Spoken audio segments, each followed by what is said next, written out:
Hello class, it's Mr. Thomas. Hope you're doing well. Today we are going to learn about sex-linked traits. Now this is going to be kind of unusual in that I have already made these notes, but I forgot to record with a microphone. So I'm playing the notes using another pre-taped set of notes, and I'm recording my voice narrating over top of the notes. So anyway, go ahead and get out a pencil or a pen, grab your notebook, and let's go ahead and take these notes on sex-linked traits. So sex-linked traits, as you can see here, are carried on sex chromosomes. And as you know from what we've learned, humans have 46 chromosomes. I should have specified that in the notes. We're talking about humans here. 44 of those chromosomes are homologous, known as autosomes. But we do have two sets of sex chromosomes, and those chromosomes are non-homologous, meaning they're not shaped the same, unless you're a female, because you have two X's, XX. So males are a little bit different.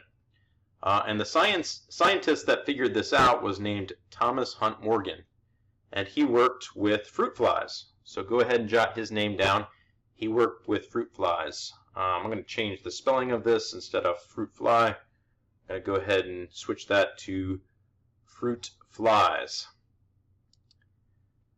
While he was working with fruit flies, he noticed that fruit flies usually have a red eye. In fact, if you could, go ahead and grab a red colored pencil and color the eye of the little fly drawing I'm doing here with red eyes. If you look at a housefly, typically you'll see red eyes in that, and most flies have the color red as a pigment for their eyes. But sometimes when Thomas Hunt Morgan was working with flies, he noticed that they didn't have red eyes, but they had white eyes. So we're going to leave a second fly with its eyes white. And the interesting thing, every time he saw a white-eyed fly, he noticed that it was a male. Males tended to be the flies that had white eyes.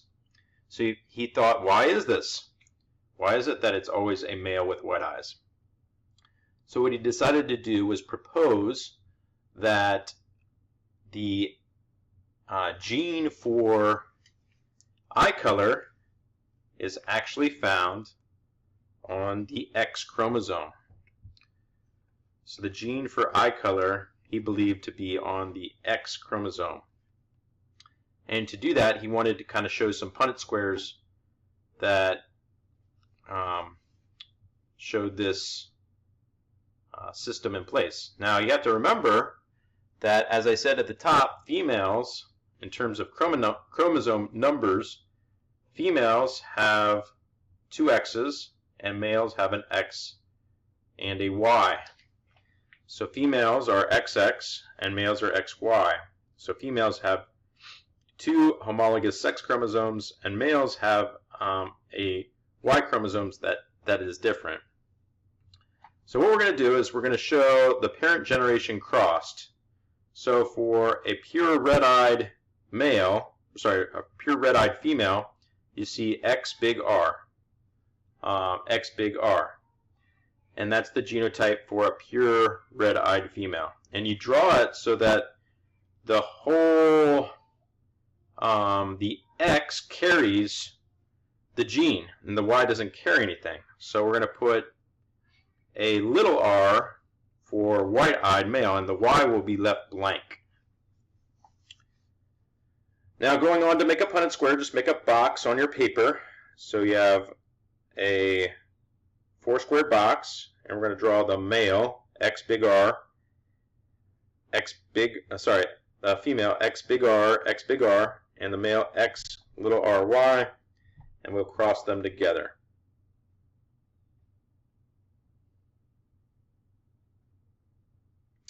So notice when you do this, you get two genotypes. As you know from my class, you need to write genotype off to the side. You're going to write the two genotypes X big R, X little r. That's 50%. And then you're going to write the males, which are X big RY, at also 50%. So you can see that we get 50% females, X big R, X little r, and those are both red-eyed females. Change that. And then we get X big RY 50%, and those are red-eyed males. So all the flies actually have red eyes in this case for the F1 generation. So this is the two purebred parents, a red-eyed female crossed with a white-eyed male, and that produces the F1 generation. Both male and females have red eyes, but notice the female is heterozygous. She's actually a hybrid red-eyed fly. So we're going to take those two and cross them together. We're going to take the offspring from the F1, X big R, X little r, crossed with an X big R, Y, a female crossed with a male, and that'll be the F1 cross to make an F2 generation. And let's see what we get. So go ahead and draw a box of a Punnett square, 4-square box again. And in this case, we'll put X big R, X little r on the top, and X big R, Y on the side. And when we cross them together, we find that the females still have red eyes. One is a hybrid and one's pure red-eyed. And the males, for the first time, we see one is red and one ends up being white. For the first time, we see a white-eyed fly. So we write out genotype. We have 4 distinct genotypes. You're going to write all 4 of them. A pure red-eyed female, a hybrid red-eyed female, a red-eyed male, and a white-eyed male. So 25% for each one of these. And then for the phenotypes, you're going to jot the phenotypes down. And the phenotypes will be 50% are going to be red-eyed females. Okay, because the two top genotypes both confer the same trait, red-eyed female. And we're going to have one red-eyed male, 25%, and one white-eyed male.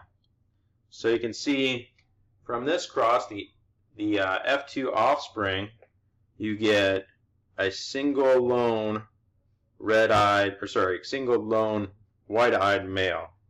And that's why male fruit flies, Drosophila, are more likely to have white eyes than females. And the same can be said actually in humans. When we look at a trait in humans, specifically I'd like to focus on the trait of color blindness. Okay, in colorblind individuals, in humans, men are more likely to be colorblind than women. Okay, because colorblindness is a X-linked trait. Okay, it's carried on the X chromosome. And here's why I always draw a picture of the X chromosome. We've got, you're just going to draw a little X like that. In the center is going to be the centromere, okay? And both X's are the same for females. But in males, we have one X chromosome, and you're going to draw that. The Y looks completely different. It's just smaller, okay? It's a smaller chromosome that doesn't have the same amount of traits or offspring, okay? So the gene is missing on the Y, and we end up with some missing information for men. So this will be an essay question you're going to have to write out in order to get credit for our next test, and that's going to be why are men more likely to be colorblind than women? Okay, so go ahead and jot this question down. Just look at the picture, kind of spells it all out, but I'd like you to write it. Why are men more likely to be colorblind than women?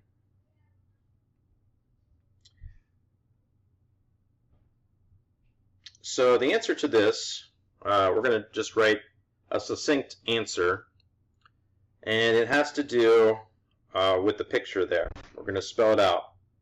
The colorblind, or the color vision, I wrote vision twice, only write it once. The color vision gene is carried on the X chromosome, and males or men only have one X chromosome. Therefore, if they get the recessive allele, comma, they have no dominant allele to override it. And they're kind of stuck with it. And that's why men are more likely to be colorblind than women. Okay? So go ahead and review these notes. This is talking about sex-linked traits. We're going to do some more notes on this later, learn about the calico cat and so forth. But this is Mr. Thomas signing off for now.